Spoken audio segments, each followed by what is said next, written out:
لەگەڵ نیشتنەوە لە فڕۆکەخانەکانی ئەمازۆن ئاگر و دووکەڵ پێشوازی لێ دەکەن. ئەم دارستانە کە گەورەترین دارستانی سەرزەویە لە هەندێک شوێن بۆ دار و پەرد و خەڵووس کەم کراوەتەوە. ئەمساڵ دەیان هەزار ئاگر ڕێژەی ئۆکسجینی زەوی و ژیانی چەندین جۆر ئاژەڵی ناوازەیان خستۆتە مەترسیەوە. لە ساڵانی پێشووتریشدا ئاگر لە دارستانەکان بەردەدران، بەڵام ڕێژەی ئاگرەکان ئەمساڵ جیهانی ڕوبەڕووی مەترسی کردوێتەوە.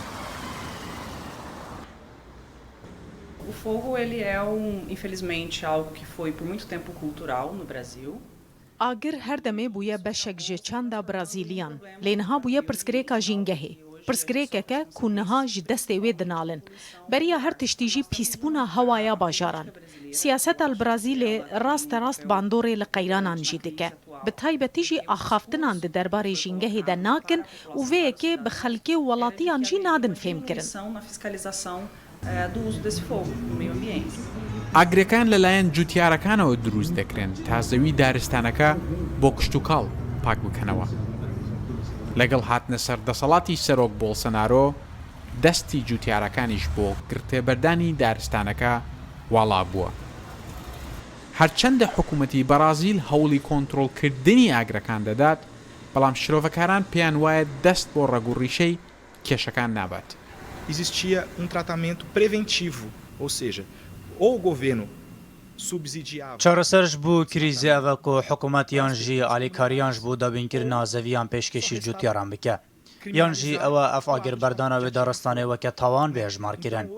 Îro em dibînin ku agir bi zor cihên daristanê bi lezatî bilav dibe. Ji ber ku daristan gelekî aloz e, efîk jî dibe sedem rêj bû zorbûna agirî xweş bibe. Lê niha hikûmet ne alîkariyê ji bo dabînkirina zeviyan pêşkešî cutiyaran dike û ne hişyariyê li ser giringiya jîngehê ji aliyê cutiyaran bilav dike. Educação para o não uso do fogo, para desmatamento. ئەمەزۆنێکێکە لە تایبەتترین شوێنەکانی سەر ڕووی زەوی. جگەرە بەرهەمهێنانی لە سەدا 20 ئۆکسجینی سەرزەوی لانەیەکیشە بۆ سەدان جۆری ئاژەڵی ناوازە کە لە هیچ شوێنێکی دیکەی جیهاندا بوونیان نییە. بەڵام ئاگرەکان نەک تەنها ڕێژەی ئۆکسجینی جیهان بەڵکو داهاتووی جۆرا و جۆرەتی ئاژەڵەکانیشیان خستۆتە ژێر مەترسیەوە.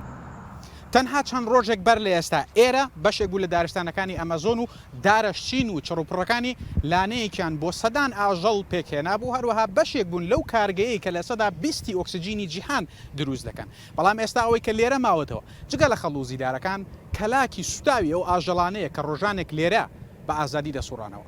ڕۆژعەلی زاڵە ڕوودا و دارستانەکانی ئەمەزۆن.